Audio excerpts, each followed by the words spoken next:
السلام علیکم، hello everyone, welcome to my channel. اگر ویڈیو پسند آتی ہے تو پلیز لائک، شیئر اور سبسکرائب ضرور کریے، اینڈ تھینکس فار سپورٹنگ۔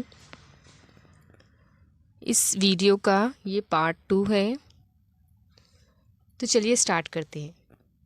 آخر کار وہ عہد کا زمانہ آ گیا جس کا بادشاہ نے خواب دیکھا تھا کہ اس کا اثر اس جگہ پر پہنچا جہاں حضرت یوسف علیہ السلام کے والد اور بھائی رہا کرتے تھے۔ چنانچہ حضرت یعقوب علیہ السلام نے اپنے بیٹوں کو گلہ لانے کے لیے مصر میں حضرت یوسف علیہ السلام کے پاس بھیجا۔ حضرت یوسف علیہ السلام کے بھائی آئے تو یوسف علیہ السلام نے ان کو پہچان لیا۔ حضرت یوسف علیہ السلام کو نہیں پہچان سکے ان کے بھائی۔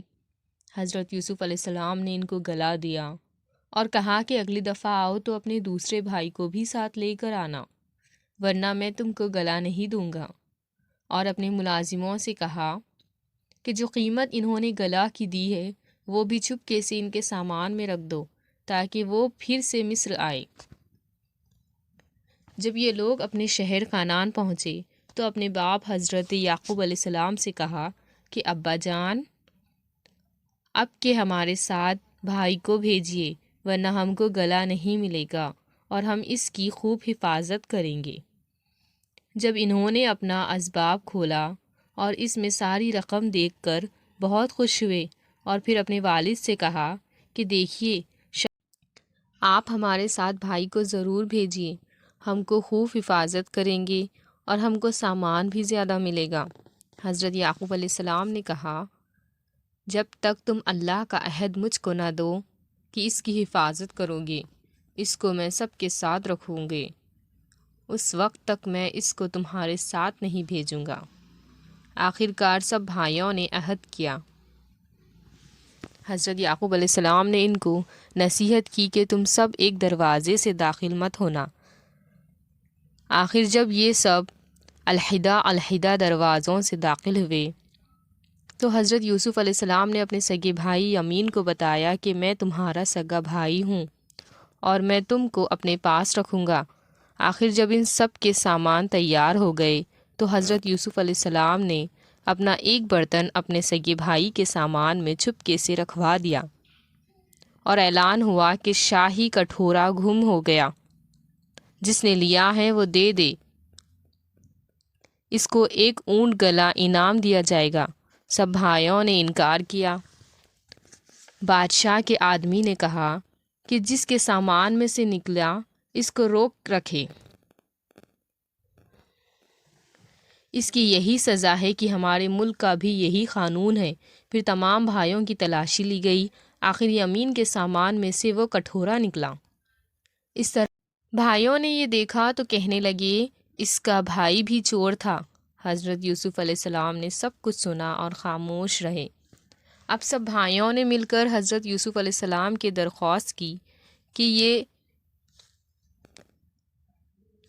اس کا باپ بہت بوڑھا ہے، اس پر رحم کھا کر اسے چھوڑ دیجیے اور اس کی جگہ ہم میں سے کسی ایک کو پکڑ لیجیے۔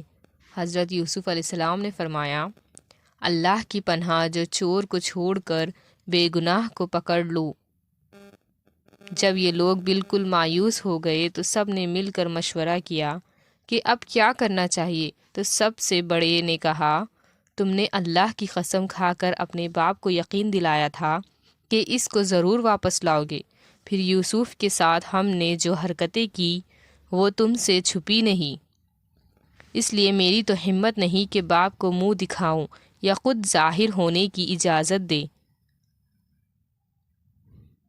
یا اللہ کوئی دوسری صورت پیدا کر دے تو اور بات ہے۔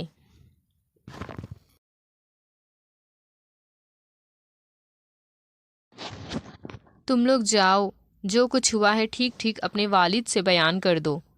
اگر وہ تسلی کرنا چاہیں تو اس گاؤں کے لوگوں سے پوچھ لے کہ جہاں تم ٹھہرے تھے، اور اس قافلے سے معلوم کر لے کہ جس کے ساتھ آئے ہیں۔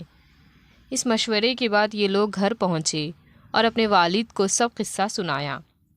انہوں نے سنتے ہی فرمایا، تمہارے دلوں نے یہ بات گھٹ لی ہے، بہرحال صبر اچھا ہے، امید ہے کہ اللہ ہم سب کو ایک جگہ جمع کر دے گا۔ وہی خوب جانتا ہے کہ کیا ہو رہا ہے، اور ان سے دوسری طرف رخ کر لیا۔ حضرت یوسف علیہ السلام کے غم سے ان کی آنکھیں سفید ہو گئی تھی۔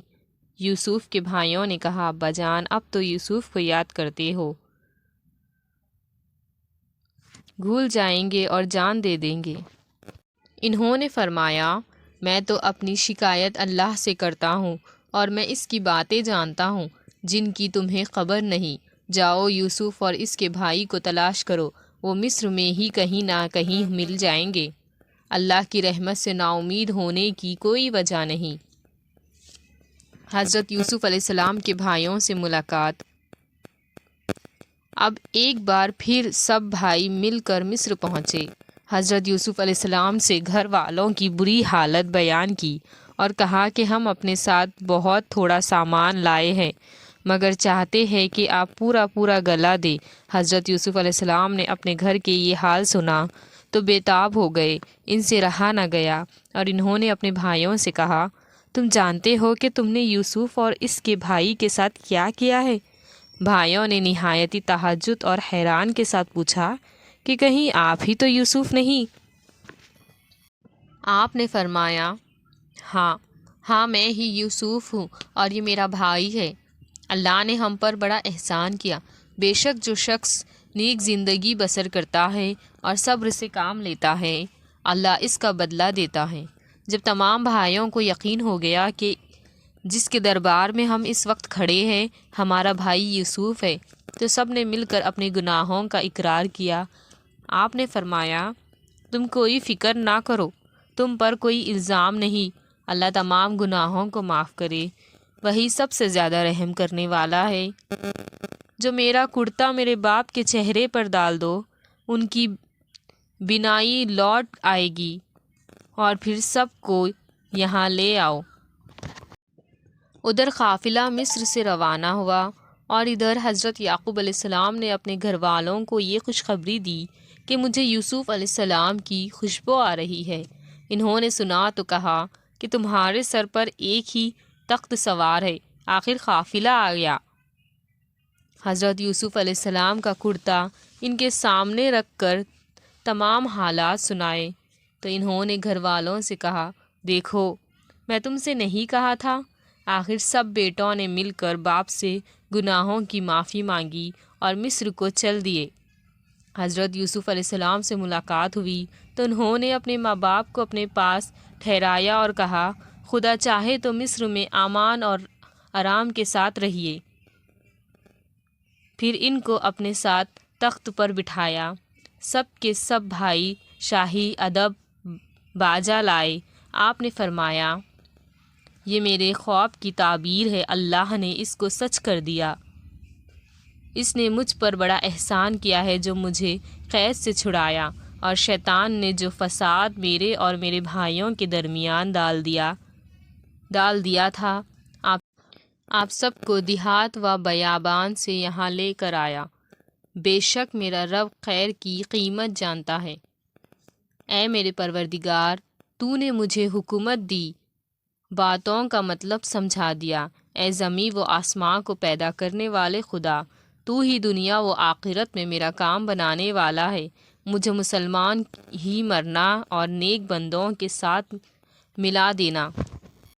ایک عرصے تک حضرت یوسف علیہ السلام اللہ کے بتائے ہوئے قانون کے مطابق مصر میں حکومت کرتے رہے، لوگوں کو اللہ کی طرف بلاتے رہے، برائیوں سے روکتے رہے، بھلائیوں کو پھیلاتے رہے، ملک مصر کو اچھائیوں سے بھر دیا، اور بالآخر اللہ کے پاس چلے گئے، یعنی آپ کی وفات ہو گئی اور آپ مصر میں دفن ہیں۔ حضرت یوسف علیہ السلام کو بھائیوں کی وجہ سے کیسی کیسی تکلیفیں اٹھانی پڑی۔ اندھیرے کنویں میں رہے، غلام بنے، جیل خانے میں رہے، لیکن جب یہ سب اللہ کی آزمائش پوری ہو گئی، اللہ پاک نے ان کو مصر کا بادشاہ بنا دیا۔ حضرت یوسف علیہ السلام نے اپنے بھائیوں سے کوئی بدلہ نہیں لیا، بلکہ اللہ تعالیٰ سے ان کے گناہوں کی معافی مانگی اور خود بھی انہیں معاف کر دیا۔ قرآن شریف میں ایک دوسری جگہ ہے جس کا مطلب یہ ہے کہ اگر تمہارا ساتھ کوئی زیادتی کرے اور تم اس کے بدلے اس کے ساتھ نیکی اور بھلائی کرو، وہ دشمن تمہارا حقیقی دوست بن جائے گا۔ اللہ ہم سب کو ایسی توفیق دے، آمین۔ Thanks for watching.